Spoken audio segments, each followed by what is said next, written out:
that I've been married to my wife, and we just celebrated our 49th anniversary last month. Now, you know, 49 doesn't have that magic zing to it like 50 or 25 or 10 or whatever. So I'm thinking, what am I going to think? You know, give my wife for her 49th anniversary. You know, I'm thinking things like maybe subscription to Ripley's Believe It or Not. No, I don't think she would like that. Then I actually Googled, you know, what is, you know, traditional for the 49th anniversary. You know, thank God for Google, right? So I Googled it, and what did I say? Copper.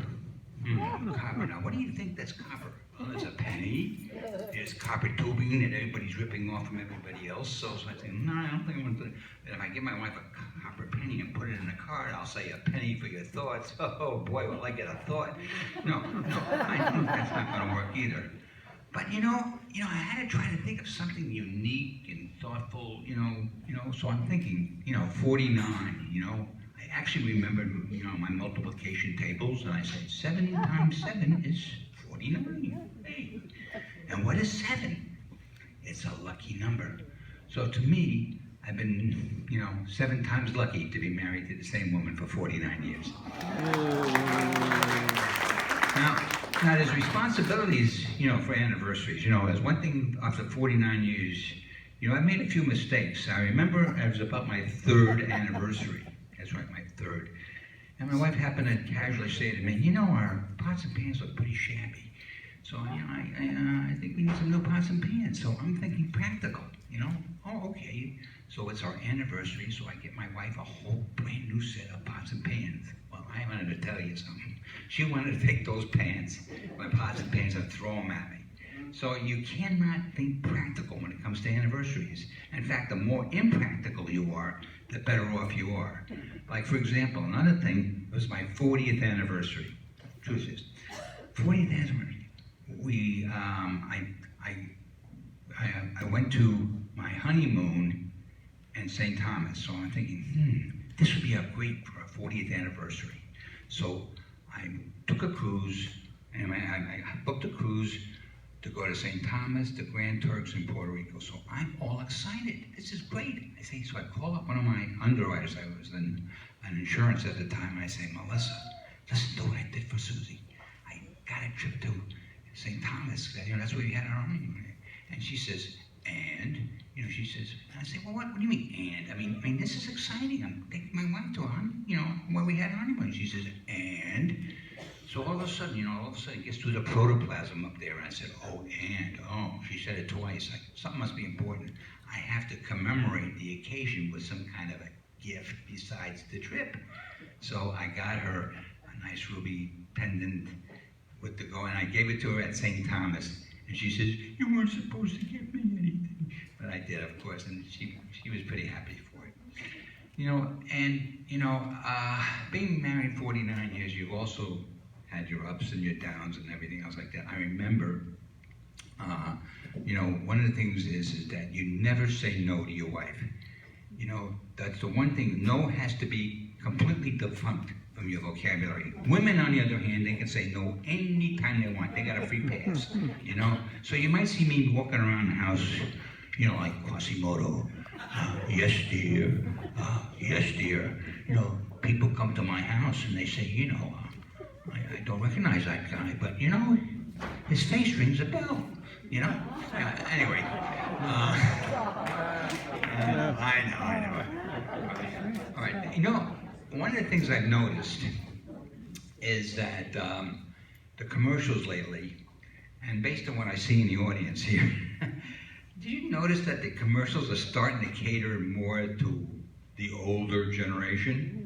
Like Cialis, Levitra, Viagra, ED, everyone knows what that is, erectile dysfunction, But I've taken it to a new level, folks. I have what they call EE, which means erectile extinction. It's like I'm looking down and it's like I need a roadmap to look for it. It's like, unbelievable. Now the other thing I'm thinking is like reminds me of these cute little jokes, a couple jokes. There's this woman, she's 45 years old, she's like middle age, and she's married to an 85-year-old guy. And she travels to Bombay, India. And so while she's in Bombay, India, she sees this Hindu Indian. And what does he do? He goes up to this rope and he says the magic words, "Ooh, Selaha, Mehila Mahalamola." And all of a sudden, the rope goes straight up in the air. Boing! And she's thinking, hey, maybe this can work on my wife, my husband, you know? So after he does his trick, she goes over to him, gets the secret, and she's all excited. So she takes the next plane back from Bombay, India, and she arrives the next day, and it's like 5 o'clock in the morning. So she tiptoes into the bedroom, very quietly, bing, bing, bing, and she goes to the bed, and she says the magic words, "U Selaha Mehila Mahala Mahula." And all of a sudden, the sheets begin to rise. The blanket begins to rise. The bed starts to shake. The man wakes up and he's all excited. He rips off the covers, and to her amazement, what do you think she saw? There stood the old man's pajama string standing straight up in the air. There's another cute little story. Sam and Sarah. Sam rolls over to Sarah one night. He says, "Hey, Sarah, how about a screw?" Sarah looks at him. She says, "Sam, this is how you talk to me, your wife, who you've been married to for over 40 years, like I'm some whore off the street? You can forget about it." And Sam, says, "Yeah, I'm sorry, So he looks a little forlorn, looks a little sad, and she says, "Look, Sam, next time you get the urge, all you have to say is, if I want to put your clothes in my washing machine, I'll get the hint." She says, "Oh, okay, I'll try to remember that." Sure enough, the next night, Sarah wakes up and she feels the bed is shaking. She turns over and she sees Sam is playing with himself. She says, "Sam, I told you. If you get the urge, all you have to say is, you find to put your clothes in my washing machine and I'll understand." Yeah, but Sam says, "Sam, I took one look at it. I saw it was such a small load, I felt like doing it by hand." Anyway,